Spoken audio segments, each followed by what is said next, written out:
दक्ष police news, पहिले खाकी मग बाकी। मनोर जवळील टाकावहळ इथून एक अतिशय हृदयद्रावक घटना समोर आली। एका बंद असलेल्या दगडखाणीतील साचलेल्या पाण्यात बुडून 2 अल्पवयीन मुलांचा दुर्दैवी मृत्यू झाला। अंघोळीसाठी गेलेल्या या मुलांना पाण्याचा अंदाज न आल्याने हा अपघात घडल्याचं सांगण्यात येत आहे। टाकावहळ परिसरात असलेल्या बंद दगडखाणीत मोठ्या प्रमाणात पाणी साचलं होतं।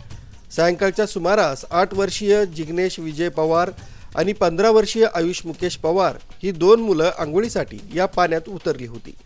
मात्र पाण्याच्या खोलीचा अंदाज न आल्यानं ही दोन्ही मुलं पाण्यात बुडाली। ही दोन्ही मुलं मूळची मध्य प्रदेशातील इंदोर इथली रहिवासी असल्याची माहिती समोर आली। घटनेची माहिती मिळताच स्थानिक नागरिकांनी आणि अग्निशामक दलानं तातडीनं घटनास्थळी धाव घेतली। अग्निशामक दलाच्या जवानांनी शर्थीचे प्रयत्न करून एका मुलाचा मृतदेह बाहेर काढला, तर दुसऱ्या मुलाचा शोध घेण्याचं काम युद्ध पातळीवर सुरू होतं।